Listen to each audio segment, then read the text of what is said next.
this is an iHeart podcast. Guaranteed human. Body Bags with Joseph Scott Moore. I'm sure that everyone has heard the term, the new car smell. You know what I'm talking about? It doesn't just apply to cars, but it applies to homes, newly built homes, where you can still smell that lumber that you've paid thousands and thousands of dollars to, or the fixtures that are in the house. Or if you've ever been in a new a camper, for instance, that's out on a lot, and you walk through it, it has a particular smell. It hasn't been lived in yet, but cars in particular carry an odor, I guess. Odor implies something bad. It's not necessarily bad, other than you think it's emblematic of the fact that it's going to depreciate when you drive it off a lot and you've dumped thousands of dollars into it. But there's one car in particular that, for me personally, I can't speak for anybody else. There's one car in particular that I've had contact with throughout my life, ever since I was a wee little guy up until this point, that always had a very distinctive smell to it. It's a particular brand. It was designed and manufactured originally in Germany. And it has, it has connections to the Nazi Party. What I'm talking about is the Volkswagen Beetle. The Beetle has a particular smell to it when you get into it. I don't know what it is. I really don't, but there's just something about it. And it's an interesting little car. I was always fascinated by it because Kimmy, my wife, she had always wanted a convertible Super Beetle. And she says that she always wanted one because she thought they were cute. And she said they drive like go-karts. And they kind of do. And she only wants a manual transmission in this thing, right? I've been in them and throughout my life, and they always have that interesting smell. And for a long time, they were probably the most affordable vehicle that many people could go out and purchase. Maybe a single mom. A mom that maybe didn't have 2 nickels to rub together. A single mom that had a 6-year-old son that was, I guess, probably born when she was 19 years old. A single mom who would, on a cold February morning back in 1977, be found dead, stuffed into the floorboard of the back seat of her VW Beetle. I'm Joseph Scott Morgan, and this is Body Bags. Dave, you've got to confirm to me or just dismiss me one way or another. First off, have you ever been in a VW Beetle? Funny you should ask that, Joe. I don't know if it's generational for our age group or whatever, but yeah, I had a Volkswagen Beetle. It was a 69, and I loved that car. I owned a Beetle later on when I bought a Bradley GT kit car to put on it. But yeah, I know my way around a VW Beetle. And in today's case, we're talking about a cold case dating back to 1977. It's the cold case murder of Jeanette Ralston, a 25-year-old single mom. Her son was 6 years old at the time of her death. She was found after being strangled and possibly sexually assaulted. Her body was wedged in the back seat of that VW Beetle. And, the back seat comes loose because that's where the battery is. And I'm wondering if that had something to do with how she was wedged in there. But it's a sad story that actually opens up an incredible story of investigators, Joe, and how they go about collecting evidence and how long it took for this particular case to actually get solved. And it came down to a thumbprint. It's amazing. Before we get into the specifics of this case, let's go back in time a bit and kind of look at where we were in 1977.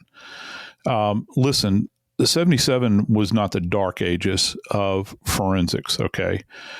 People look at us now with all of the whiz-bangs, as I like to say, that we have, and the new technology and all these sorts of things. And I think many people, particularly those that are not in the field, teaching in the field, those people might turn up their noses, almost look like look at those individuals back then that were, almost like in terms of, well, they were cavemen, unsophisticated. Well, they really weren't. They had an appreciation.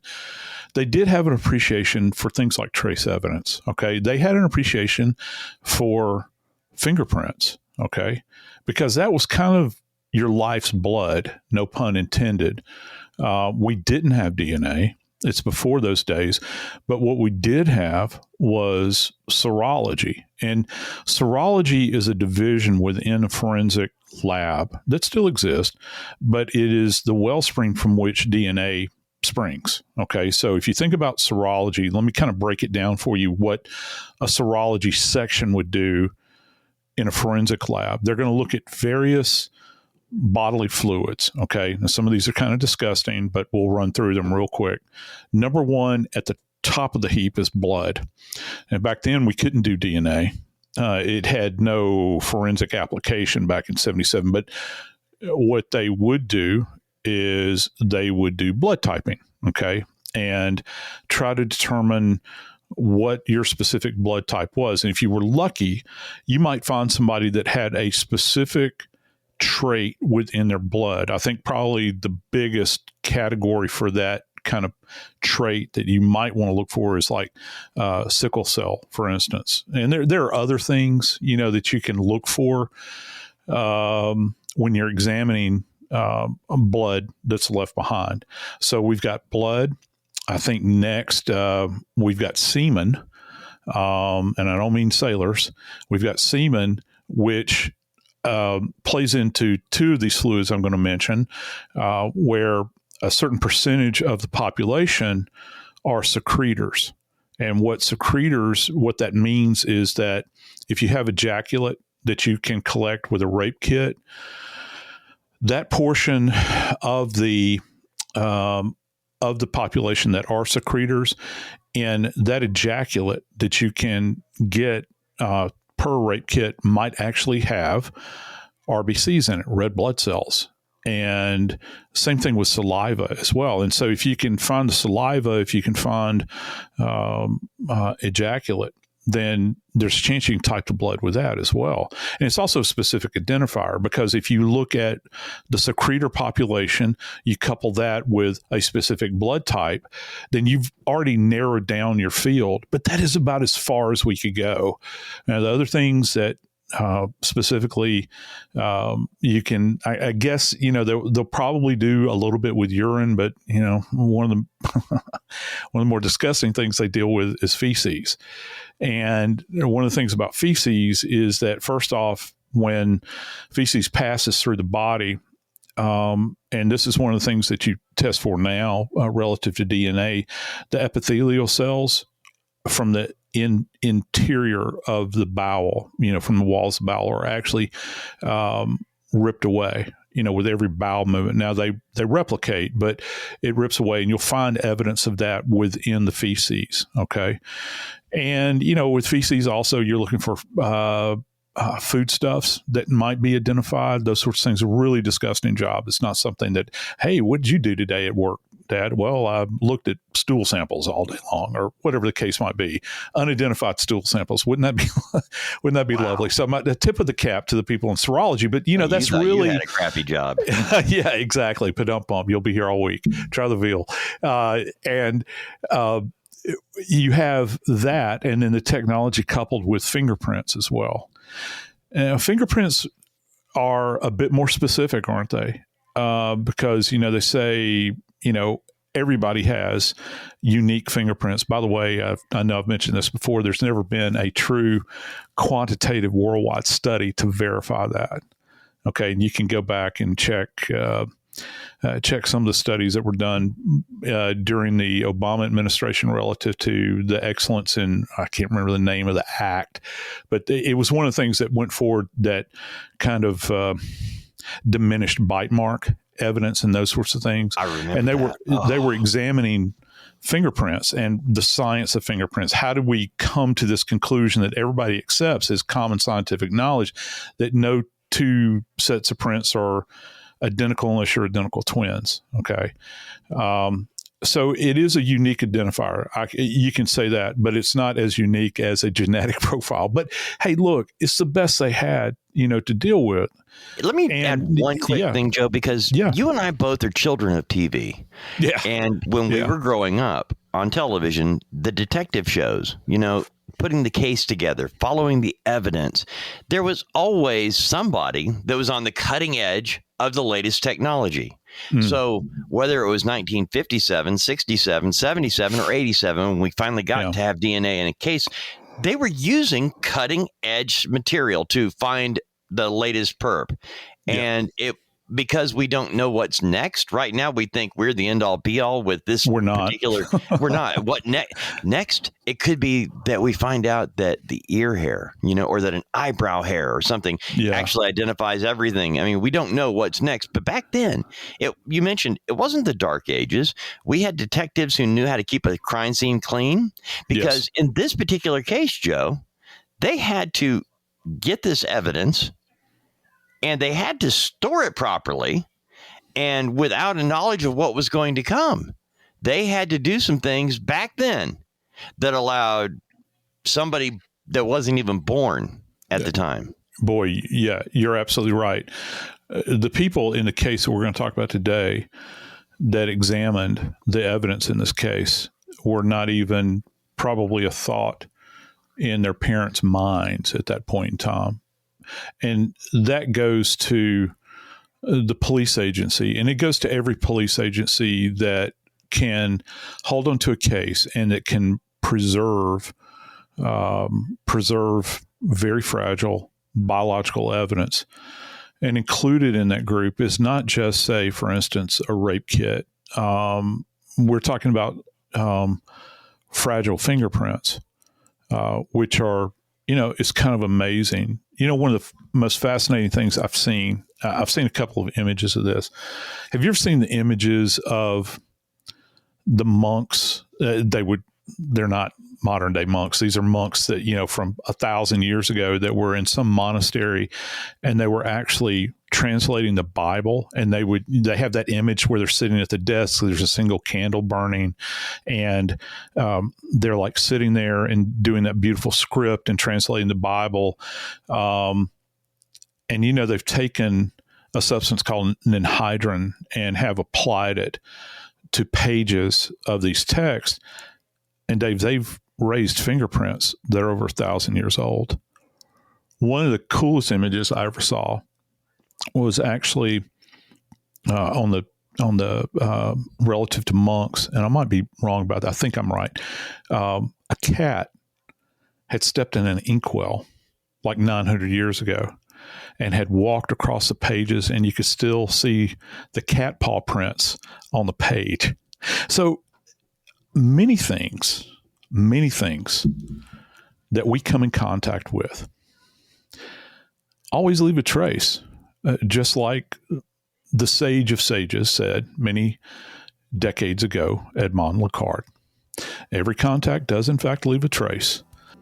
And in this case, those traces aid in the capture of a murderer.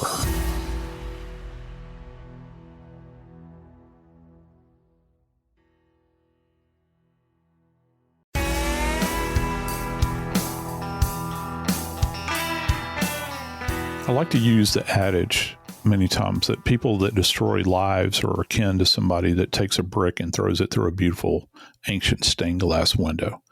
I've never understood it. I never have. I think that everyone has value. And with that said, there are many people out there that have this ability, I think, within them. It's not a disability. It's an ability to completely and totally devalue a human being and use them for their own sadistic pleasure, and regardless of the consequences, destroy that individual and throw that life away. And they start a ripple effect that touches every single life that victim's life had touched. And Dave, I think this case is a shining example of that. Yeah, it's shocking to start off with a 24-year-old woman with a 6-year-old son, and she just goes out for a night having some fun and leaves a place that everybody, the Lion's Den. We're talking about San Jose, California, the northern part of the state. Do you know the way to San Jose? Yeah. I mean, it's an area that people are familiar with. Fort Ord, a military base not far from where we're talking about today. And you've just got a young woman in the prime of life. I'm thinking, what are you doing at that stage of life? You're just out, and you never make it home. You mentioned how some people just don't see. They look so differently than the rest of us.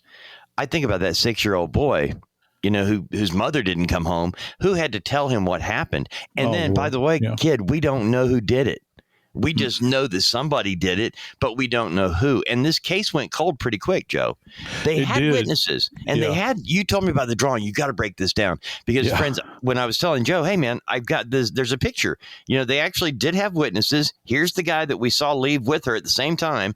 And it didn't look just like the guy, but there were similarities to this picture that was drawn from eyewitness accounts, but they still couldn't locate him. And you're not talking about Los Angeles or San Francisco. We're not talking about a population density where, you've got 10 people to look like every one, that kind of thing.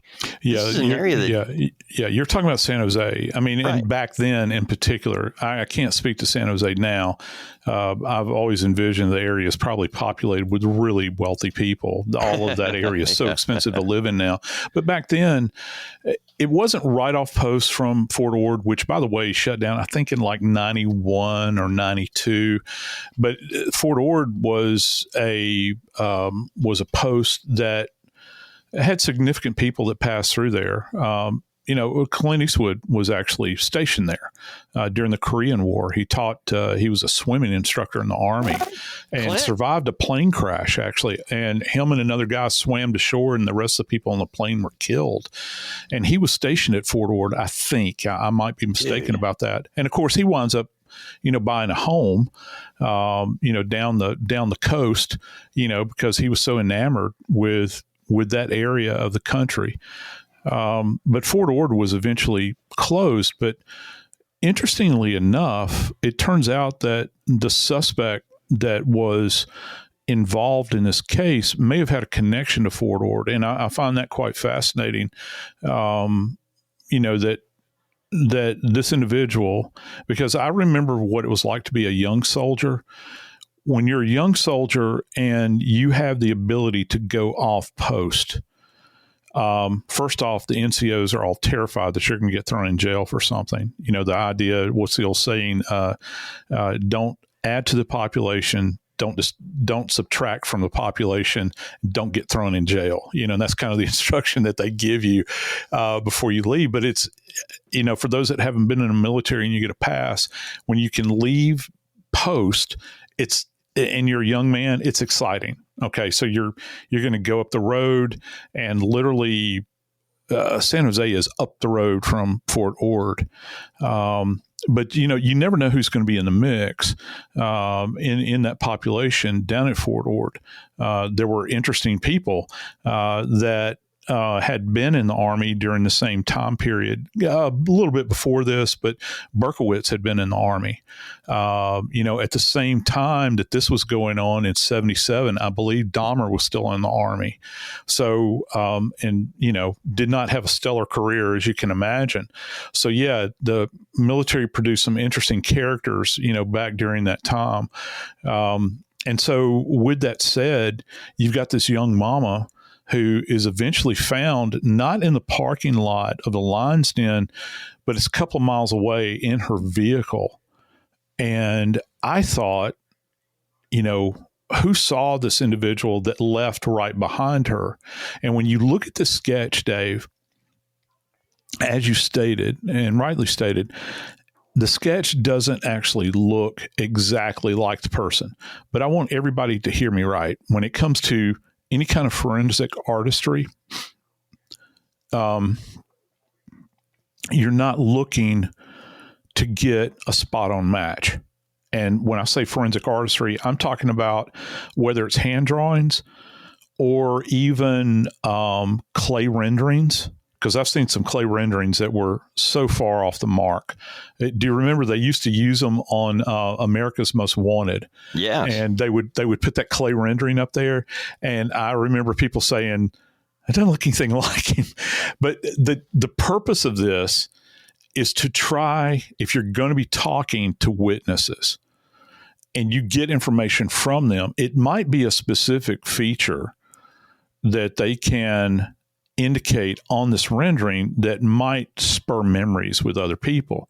You're not doing this to hang it in a gallery somewhere or say, it's not like going to an amusement park where they draw the big heads of you, and they're, the funny the caricatures, and all that stuff. It's not like that. That's not the purpose of it. But they did have a rendering of this individual back then. They knew that he was an African American, but he just kind of vanishes into the night. And they're left with nothing but this young woman who's found dead in the back of this VW Beetle, and she's stuffed down the floor. But I can tell you this, when the police began to work this case, when they opened the door of that car and peered in, what they saw was horrific, because you can imagine, you've owned a Beetle. It takes some effort, first off, to get your legs behind the seat. Can you imagine how much more effort it takes to stuff a body down in this, down in here? Even if you were going to place a child's body, this is a grown woman. And when they began to examine her, Dave, she actually had a red dress with sleeves tied around her neck. And we don't know the specifics relative to the sexual assault. One of the things you look for in sexual assault, first off, and I know this is rather obvious, but it's the disruption of like the undergarments, because let's just say she had on a skirt. If the panties are misaligned in any way, if they're torn, if they're twisted, that's why you have to be very careful before you move the body, because you don't want to disrupt the pristine condition of the body.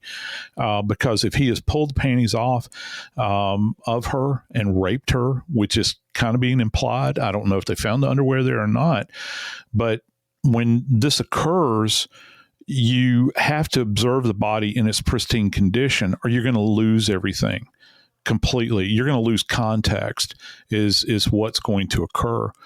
The thought is for me at least, if she was in fact assaulted, it would have had, as difficult as it would have been, she would have had to have been assaulted, I think, probably in the back seat of that car, if it did take place in the car. If not, maybe adjacent to the car itself on the outside. Because remember, her car was not in the parking lot of the place that they saw her leave. It was in another location. Had this perpetrator identified a spot that they thought was kind of sequestered away from prying eyes and this sort of It was in a carport area of an apartment complex, Joe, in a covered carport area. So there would be at night, and you're talking about after midnight in the early morning hours, okay? Because they left right before midnight, and she's found early the next day.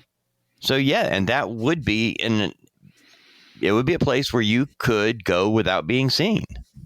A carport of an apartment complex. And what else does that tell us about the perpetrator? Well, I don't know. For me, if you have that kind of specificity about the location of a body, that lends itself to, as an investigator, to you to begin to think that this individual had familiarity with the area. I often wonder, I truly do, these cases that I've worked over the years involving sexual assault. Obviously, not all sexual assault victims die. Okay, in my world, they do, because I'm in medical legal death investigation. I'm not a rape cop. Okay, so how many other people had this subject perhaps had sexual contact with, violent sexual contact with, that were so afraid they never came forward? They were so drunk or inebriated, they never came forward. Because I think that this individual would probably be a predator. And if you're the wolf circling the flock, where are you going to look? Are you going to look out in the bright sunshine? No, you're going to go to a place where people have imbibed a bit in alcohol. Some in this location may have imbibed in drugs, but their guard is going to be down. And you wait. You sit outside the herd and you wait until one decides to leave. Somebody you've identified. Maybe you've seen that individual take a couple of drinks. Maybe their guard is down. Maybe you made eye contact with them. But you know your moment is at hand as they begin to walk out the door and you follow them and then you rape and murder them.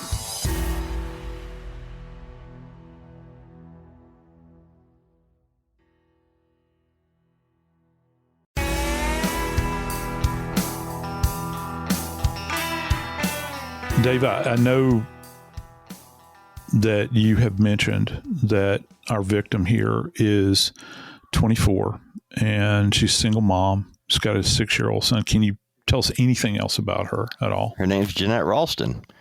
And we mentioned 24 years old. You mentioned that she was, 18, 19 when she had her son, young woman. And we know there were witnesses that saw the man leave either with or behind her. Generally speaking, they were at the same time. We don't know enough information to say that they connected there and left together. We don't know that. We just know that she was known to people in that establishment. They didn't know him. And we know that her car was found a couple of miles away from the Lion's Den bar in an apartment complex parking area. Carport is what it was described as. And her body was wedged in the back seat, which, again, going back to the Volkswagen Beetle, Joe, if you're wedged in that back seat, people can't see you. If you're trying to hide a body, that's where you hide it because you can barely see into them on a good day. Now you're talking about stuffing a very small body in there after you have taken the life out of it. And then this individual, Joe, the suspect, tried to light the car on fire. That also tells me that he had an area, he had enough time, because that's not something you can do if you're worried about somebody walking up. You can't sit there and try to light something on fire. There were enough attempts at setting this vehicle on fire that he left the remainders behind, but it never took fire. It didn't catch on. Yeah, so cars aren't exactly good fuel. A lot of people watch movies and things and they think that cars blow up, and they do. I've actually seen it happen on the highway, and it's terrifying. When you see a car that's on fire. You ever seen one on the side of the road? I have. It's like yes. fully engulfed. Mm-hmm. I was out on a scene one night, and there was a multi-car accident, and one of the cars that had been involved, there was not a fatality. The person had been evacuated and injured. That car actually sparked up while I was standing there and exploded. And it was a terrifying moment, and I'm like kneeling over a dead body in the middle of I think I was like I-285 going around Atlanta, which is a slaughterhouse anyway, particularly at night because people drive so fast. But yeah, cars do not burn very well, contrary to what you see in movies. You have to help this thing along. So it's not going to be something that's just going to be like kindling that's going to go up. And I could see how somebody could get frustrated. I was trying to figure out where he was trying to light it on fire. I mean, the air-cooled engine, so it's in the back. Yeah. The gas tank is in the front passenger side. Yeah. That's where you had the nozzle for it anyway. At least my Beetle was. I had a 69 Beetle. That's where mine was. And the first day I had it, I broke the latch. I didn't know there was an interior latch to let it out. You had the release latch on the inside. Yeah. This car, it was used and had a fresh paint job. It looked awesome. Okay. A 69 Beetle. It looked awesome, Joe. And I couldn't get the gas thing to open. It wouldn't open. It had the latch, but nobody told me there was a latch. So I had to get a screwdriver. I thought they painted this thing shut. I popped it with a screwdriver the first day I had it and broke it. And you snapped it. Yep. And the thing about it is those latches are very fragile. Oh, yeah. But in this case, you're talking about the interior of the car. I'm actually looking at a crime scene image right now. When they were at the scene, they had snapped an image of Jeanette's car. And one of the things that really struck me about this, particularly with this image, you can see her personal belongings. And I'm talking about like her purse, a carton of cigarettes, some other items. It looks like there's some red cloth there. All of that stuff, Dave, has been jammed forward of the driver's seat.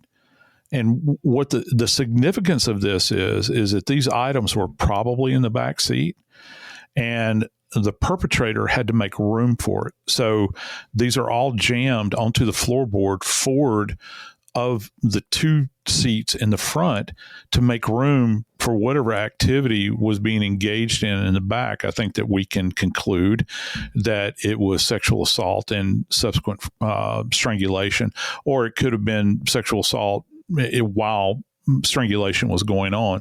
The police are saying she was actually choked to death or strangled with a ligature that was created out of a piece of clothing, which is kind of interesting. That gives us another indicator about the perpetrator, that he did not show up prepared.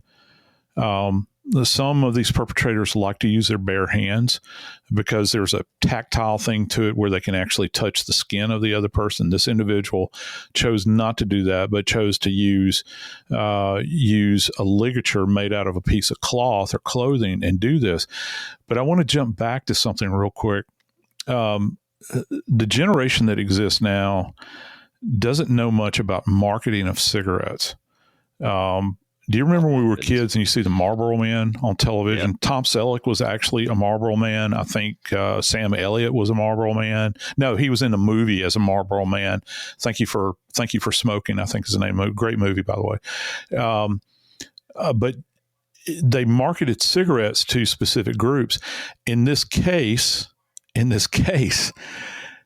Jeanette had a carton of cigarettes in her car that were called Eve, E-V-E. Now, this is specific marketing. These and Virginia Slims and Eves, I think they still make, I don't know if they still make Eves or not. I'll have to look the next time I go to the convenience store.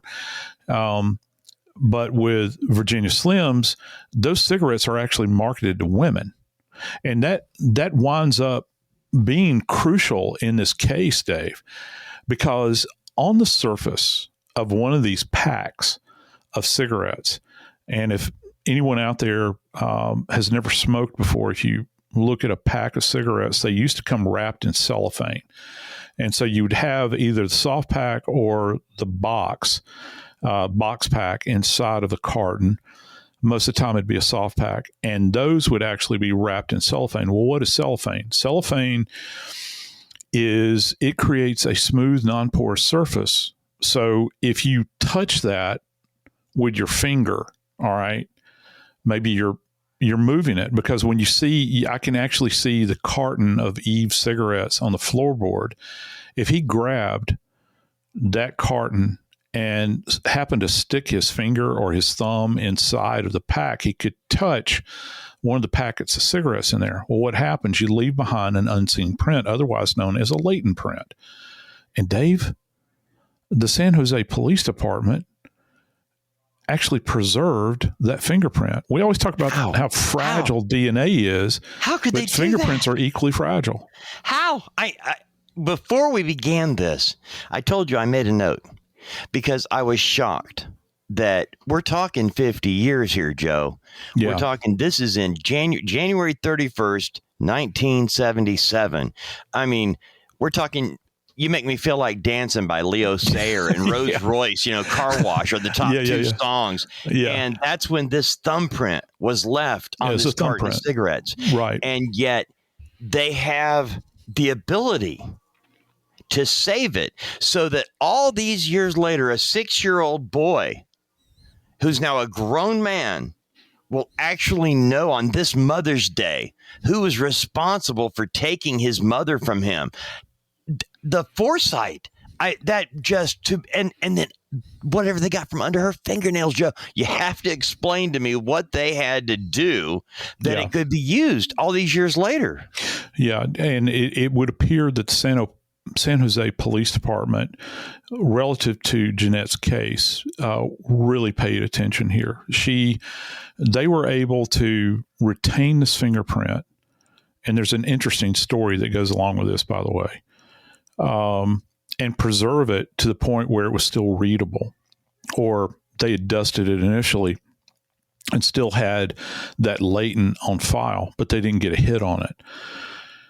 Then at autopsy, when they were examining Jeanette's body, they did fingernail scrapings and clippings on her, which is something that we have done for years and years and years, knowing that if you can't get a specific identity, you can at least be able to say, well, she had physical contact with the perpetrator and actually probably scratched him or dug her fingernails into his face or his neck. Either way, when she scratched this individual and came away with probably skin, maybe blood underneath her fingernails, when they trimmed those and clipped them, they put them into a piece of paper. And for folks that have never seen this, you can look these up online and you can actually see what it looks like. They would have clipped the nails. Nowadays, nail clipping kits come with a brand new pair of nail clippers with every set. Okay. They're stainless steel. Looks like the ones you'd go to, CVS or Walgreens and buy, but you don't use them over again. You dispose of them, but you clip the nails with these. But before you do that, there's a little stick that you scrape under the nails with. So you scrape and then you clip, you scrape, you clip, you scrape, you clip. And each one of these, like if it's your left pinky finger, you would do each one of these little pieces of paper I'm talking about. It looks like if you've ever taken a powdered headache medication like BC or Goodies or any of these things, and they use a druggist fold for those, that's what the paper looks like. And so you trim that nail into the surface of that little packet. You fold it up, you secure it, and you label it. Say if it's the left hand, you go left small finger. Okay, so it'd be L, S, F. Okay, and then so you go down the line, you collect each digit. Each finger itself individually, and you keep them all in their pristine condition. And so it's really kind of cool because if you come away with the left hand, you don't have anything. Okay. You come away with the right hand, you can deduce that she was only contacting him with the right hand. You don't want to get them combined. That's why it's really important that you keep them separated. And that's actually what they did all of these years later. We're literally 1 year removed from the nation's bicentennial, where everybody's walking around wearing red, white, and blue. Remember that? And and that's how long ago this was. But yet they collected all of that. And it turned out to be really a eureka moment, for this case that you mentioned went cold really quickly, even though they had a latent print on what they thought might be the perpetrator. Fill us in a little bit on who the suspect is, Dave. Well, you mentioned they get the thumbprint early on. They know they have it. They have a suspect. They don't know that it's a killer. They found it on a carton of cigarettes, for crying out loud. They're telling whose thumb it. It could have been the person who sold it. They don't know that. It's just possibilities. But they try matching it up with what they have at the time, and nothing comes back. So the case does go cold quickly, sadly. And it's kind of strange the way this worked out. In August of last year, they decide, these detectives are still running this case. It is cold, but they're still running it. Now, in 2011, the homicide unit in San Jose set up a cold case unit. Yeah. They have spent the last 14, 15 years breaking cold cases back to 1969. Yeah. So they know the drill. So they ran it again. We got a thumbprint. Let's run it. Let's see if we can get a hit. Didn't get a hit back then. Maybe now. Come to find out, they do get a hit. The guy that actually matched the thumbprint we mentioned Fort Orb earlier. The military base. The suspect, the thumbprint that came back to nothing in 1977. Oddly enough, they ran it again and it didn't come up. They've run it a couple of different times. The suspect here, they got up with him in 2024 when they got a hit. He's in Ohio now. He's 69 years old. Eugene Sims. a 69-year-old African-American man in Ohio.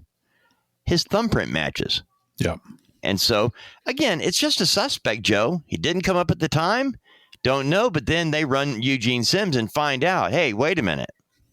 This thumb matches. And this guy, well, he was at Fort Ord back in 1977. Yep. He was a private in the military. Yep. And lo and behold, a year after this sexual assault murder, he was actually arrested, charged, and sent to prison for an assault and attempted murder. Now, he left the state of California. He was in prison in California. He left the state before they actually took DNA sampling. I don't know what year it started there, but he left before then. It was many years after, but I think that it's tell me again, how far 74 far away miles. 74 from the distance from where Jeanette was killed and this other assault took place, correct? Yeah, less than an hour and a half. Yeah, 75 miles, less than 100 miles, Joe. Boy, I tell you what, it really makes because you know who was active during this time. You know who I thought about when you mentioned this with San Jose and starting the cold case thing. This is just south, and for some reason, I have a memory of San Jose being involved in this. This is just south of where the Golden State Killer was working. Yeah.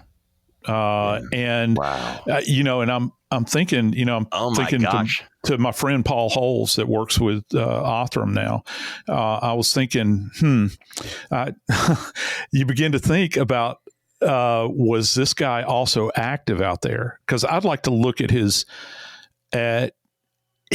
military jacket to see, first off, when did he show up at Fort Ord? How long had he been there? What was his job at Fort Ord? And what kind of trouble had he gotten into, if any? Yeah. He may not have while he was on active duty. And the fact that he was in the lockup for this other, which is an equally horrible crime, absent the murder, and he leaves, man. And apparently he just stays off of the radar. Well, you said this before we started. You said it to me. You said, Dave, can you imagine what it was like? The guy's in jail up there. He's in prison for 4 years. He's waiting. Yeah. Every day he's waiting for them to come and say, you're not getting out, but they didn't. He's in the system. He's in jail. And yet he's allowed to leave. I'm not blaming anybody for this. I don't know the technology or anything else. We can't. But let me just... that's all I can think of. Let me give you an image of what I'm thinking about.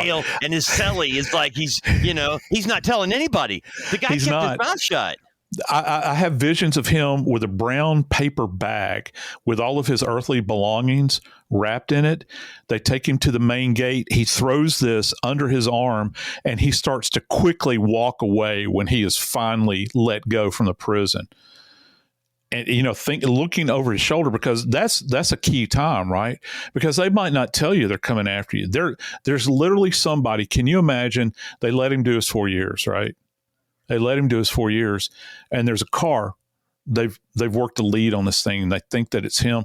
There's a car that begins to slowly kind of track him while he's walking down the sidewalk to go get on a bus or whatever the hell they did with these people.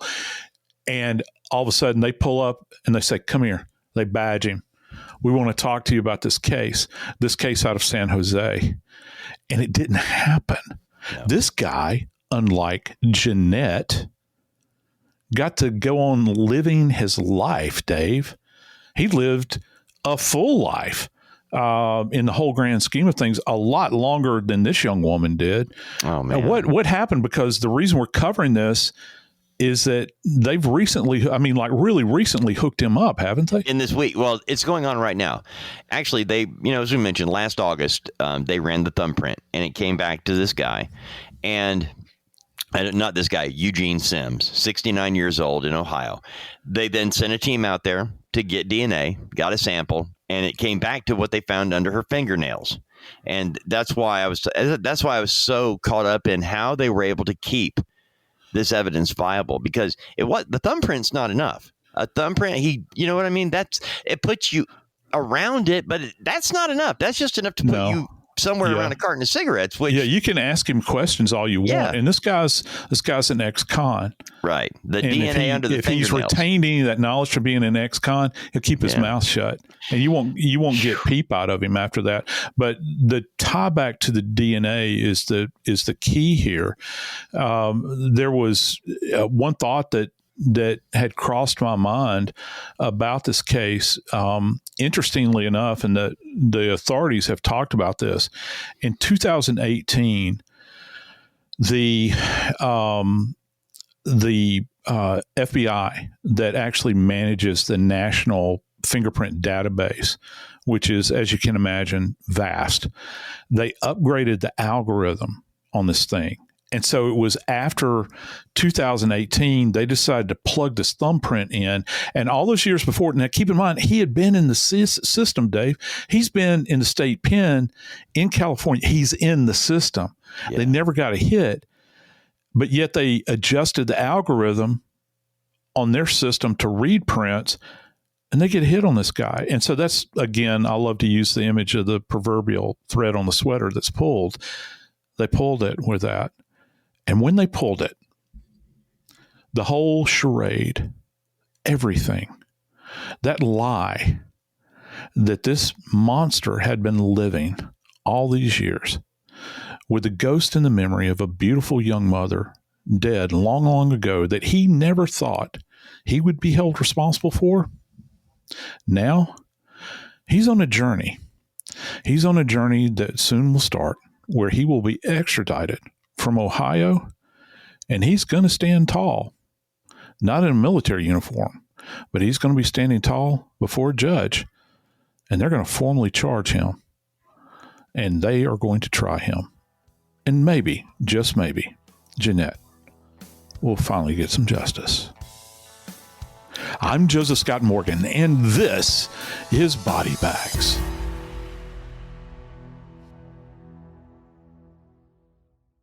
This is an iHeart podcast. Guaranteed Human.